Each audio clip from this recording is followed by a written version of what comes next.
অপার সৌন্দর্যের লীলাভূমি সিলেট, জীবনের প্রথমবার সিলেটের পথে যাচ্ছি। একজন চা প্রেমী মানুষ হয়ে চায়ের দেশে যাচ্ছি, এটাই আসলে সবচেয়ে বড় আনন্দের বিষয়। এছাড়াও এটা হচ্ছে আমাদের অ্যানিভার্সারি ট্রিপ। দেখতে দেখতে বিয়ের 5 বছর কেটে গেল। আবার এটাকে আমার জন্য সারপ্রাইজ ট্রিপও বলা যেতে পারে, কারণ এই ট্রিপের কোনো কিছুই আমি অর্গানাইজ করি নাই বা কোনো কিছু প্ল্যান করি নাই। পুরোপুরি সব কিছু হ্যান্ডেল করেছে, প্ল্যান করেছে আমার জামাই একা। যেতে যেতে মানহা ঘুমে কাহিল, কারণ আমরা সকাল 9:45টার দিকে রওনা করেছিলাম। অ্যান্ড অনেক লম্বা একটা জার্নি ছিল। এই যাত্রাবাড়ি থেকে সিলেট প্রায় 9 ঘন্টার একটা জার্নি ছিল। যেটা বলছিলাম, আমার জামাই পুরোপুরি একা এই প্ল্যানটা সেট আপ করেছে। আমি আসলে কিছুই জানতাম না এই ট্রিপের ব্যাপারে। হুট করেই সে আমাকে বলছে ব্যাগ প্যাক করো, এই করো সেই করো। তো আমি আসলে ঠিকমতো জামা কাপড়ও নিতে পারি নাই। এই প্রথমবারই এমন হলো, যে কোনো ট্রিপে যাওয়ার আগে আমি সুন্দর সুন্দর জামা কাপড় আগে থেকে সিলেক্ট করে রাখি, কোন দিন কোনটা পরবো বা কি আসল বিষয়। কিন্তু এইবার একেবারেই ডিফারেন্ট। জামা কাপড় যা সামনে পেয়েছিলাম তা শুধু ব্যাগের মধ্যে নিয়ে দৌড়, এরকম একটা অবস্থা। আর সিলেটের রাস্তা বলা যায় A to Z পুরোটাই আন্ডার কনস্ট্রাকশন। রাস্তা অনেক বড় করছে, পুরোটা রাস্তা জুড়েই জ্যাম ট্যামে অস্থির অবস্থা।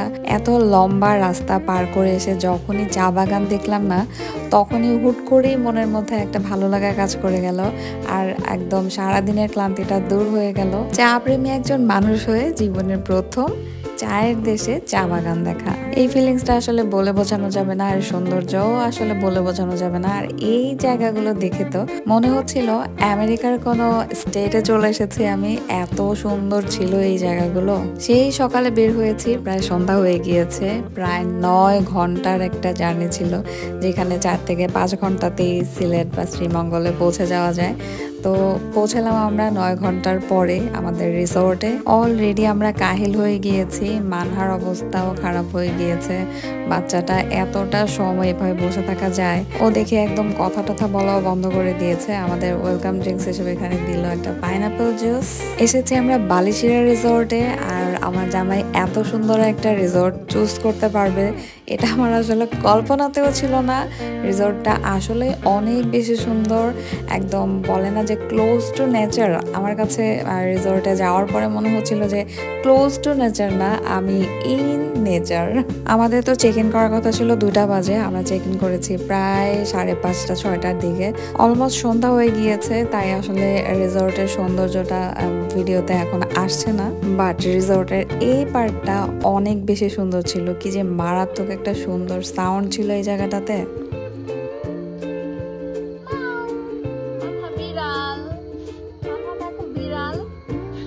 দেখো একটা বিড়াল।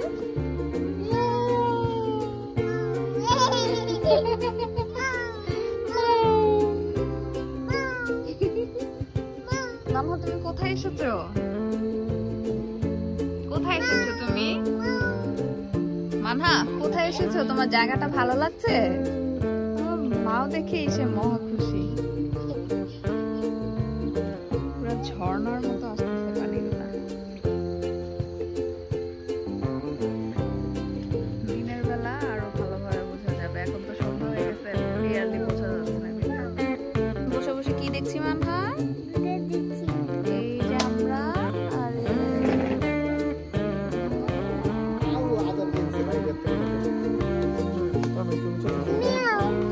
এই জায়গাটাতে ও নামতে চাচ্ছিল, আমাকে বলছিল যে আমি আসলে এই জায়গার ভিউটা দেখি মেনলি এই কটেজটা আমাদের জন্য বুক করেছি, আর এই জায়গাটাই নাকি ওর কাছে অনেক বেশি ভালো লেগেছে। বাট এই প্রথমবার ওর এমন একটা ইনিশিয়েটিভ দেখে আমার খুবই ভালো লেগেছে, যে সবকিছু সে একা একা করেছে।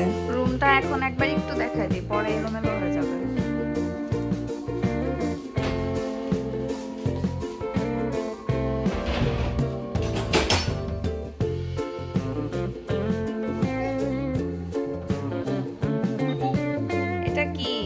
ফ্রিজটা তোমার কাজে লাগবে, তোমার দুধাগুলো নিয়ে এসেছি, দুধাগুলো রাখা যাবে।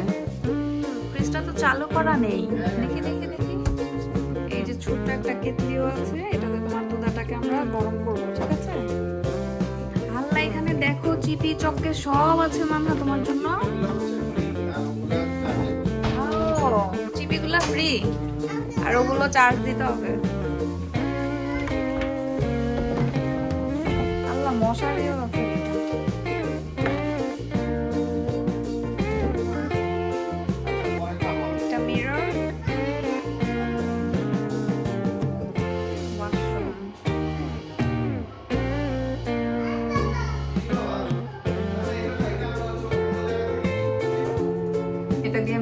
করা যাবে।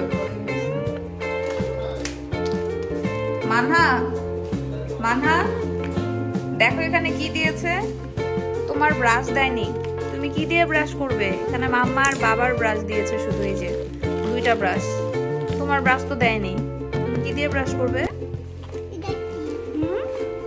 এটা কি? এটা বাথরুম, এটা বাথরুম। তোমার তো ব্রাশটা দিল না, তুমি কি দিয়ে ব্রাশ করবে? কি দিয়ে ব্রাশ করবে তুমি? তোমার ব্রাশ তো দিল না। দাঁড়াও মানহা,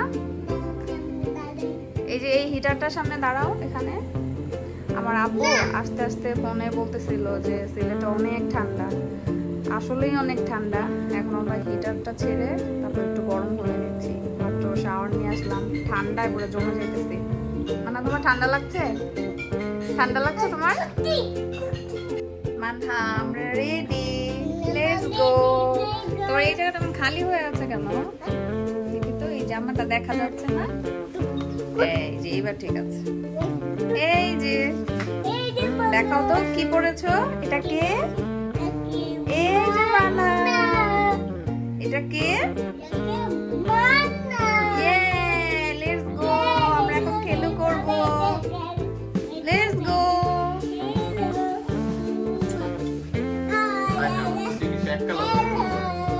কি জিনিস এক কালার হয়ে গেল?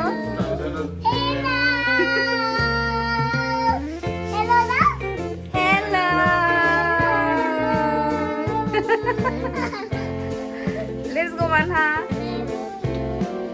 এই শীতেই প্রথম আমি একদম প্যাকেট হয়ে তারপরে বাইরে বেরোচ্ছি। এই পর্যন্ত আমার এত শীত লাগে না, এখানে আসার পর এত শীত লাগতেছে।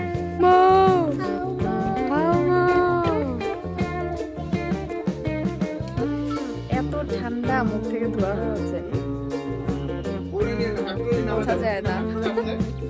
রাতের ভিউটাও সুন্দর আমাদের বাড়িটা।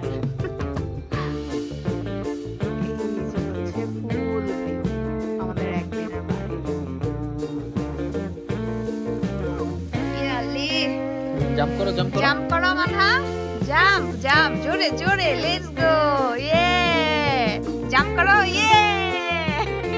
রাতের বেলা তো বুঝতেছে না, আল্লাহ এত ঠান্ডা, এখান থেকে ধোয়া ওইদিকে চলে যাচ্ছে কথা বলতে গেলে। রাতের বেলা থেকে বুঝতে পারতেছে না, দিনের বেলা হলে বুঝতে মজা পাইতে। সে লাফাইতে যা পছন্দ করে। মানে লাফাও। আচ্ছা আমি গেটের উপরে উঠে লাফাইতে পারবো? একটু ট্রাই করি প্লিজ। আরে কেউ দেখবে না, এখন একটু উঠে লাফাই না প্লিজ। এই যে এই দিকটা সুন্দর না মানহা? দেখো মানহা, এই যে আমাদের পিছনের ভিউটা সুন্দর না? আর এই যে দোতলার এই বাসাগুলোও সুন্দর, এই যে দোতলার বাসাগুলো অনেক সুন্দর, তাই না? We are at Balishira resort.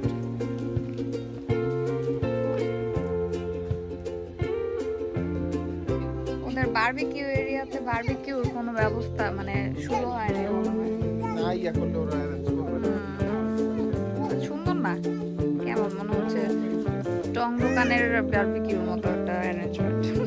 Resort থেকে বের হয়ে চলে এলাম একটা চায়ের দোকানে। এখানে অনেক মজার মজার জুস অ্যান্ড চা পাওয়া যায়। ইচ্ছা ছিল সিলেটের বিখ্যাত 7 কালারের চা খাওয়ার জন্য, কিন্তু আসলে সারাদিন জার্নি করে না এখন মুখের টেস্ট আর বিশ্রী করতে চাচ্ছিলাম না, কারণ ওই 7 কালারের চায়ের রিভিউ খুবই খারাপ। পাখি দেখেছো?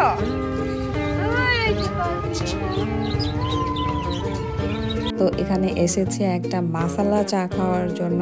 আমি জানি না এখন পর্যন্ত এখানে চা কেমন হয়, তো দেখা যাক কেমন হয়। বাট দোকানের ভিউটা অনেক বেশি সুন্দর আর অনেক কালারফুল। আসলে আমরা কোথাও ট্যুরে গেলে কি খুঁজি? খুব সুন্দর একটা জায়গা, খুব সুন্দর একটা ভিউ, যাতে ছবি টবি তোলা যায় খুব সুন্দর করে, আই সুদিং একটা লুক থাকে। দোকানটা আমার কাছে বেশ ভালো লেগেছে। তো চাটা আমাদেরকে দিয়ে দিল, এটা হচ্ছে একটা মাসালা চা। দুইজনই আমরা মাসালা চা নিয়েছি। চায়ের দাম ছিল 15 টাকা করে। 15 টাকায় অনেকখানি চা দিয়েছে আমাদেরকে। আর এই চাটার মধ্যে জিরা অ্যাড করা ছিল, আরো মশলা দেওয়া ছিল। চাটা খেতে কিন্তু অনেক ভালো লেগেছিল।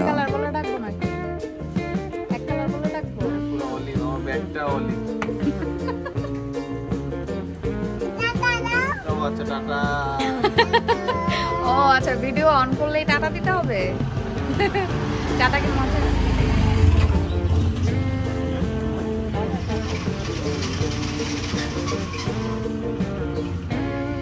এই দোকানের চাটা অনেক ভালো লেগেছে আমাদের কাছে। বালিশিরা থেকে বের হয়ে তারপরে গ্র্যান্ড সুলতানের দিকে যেতে যে রাস্তাটা, ওখানেই মাঝামাঝি একটা জায়গায় এর লোকেশন। এবার এসেছি একটা হ্যান্ডিক্রাফটের দোকানে, এখানে সবকিছু হ্যান্ডমেড।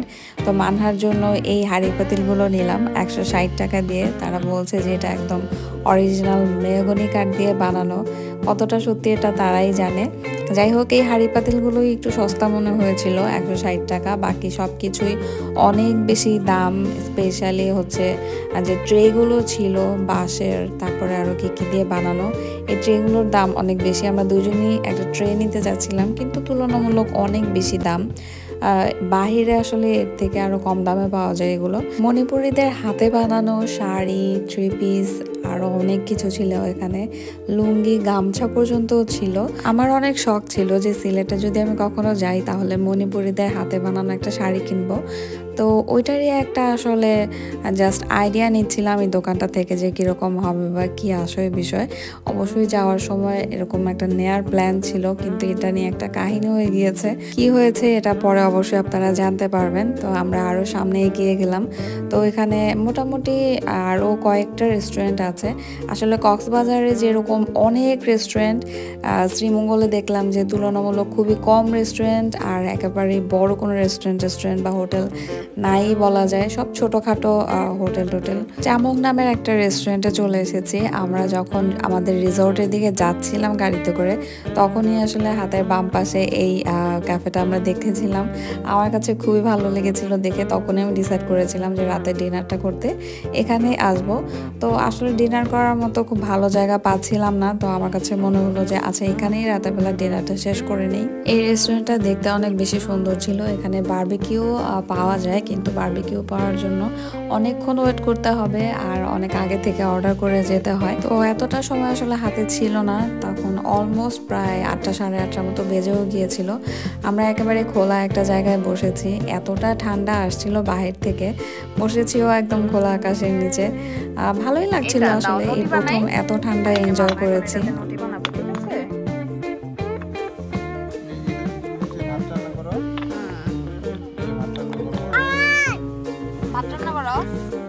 ডাল রান্না করে দাও আমাকে একটু।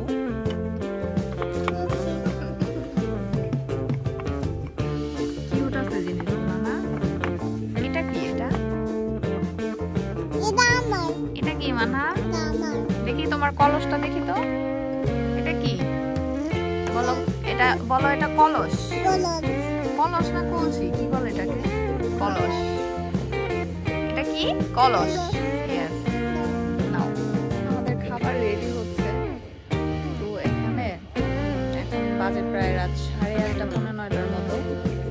এত পরিমাণ কুয়াশা হুট করে বেড়ে গেছে যে মনে হচ্ছে যে কুয়াশাগুলো এখন গিলে খাবে আমাদের। অনেক ঠান্ডা এখানে, অনেক অনেক ঠান্ডা। এই রেস্টুরেন্টের ভিউটা অনেক সুন্দর। তোমরা দেখো টিস্যু দিয়েছে কিসের মধ্যে, দেখো এটা টিস্যু বক্স। সুন্দর না?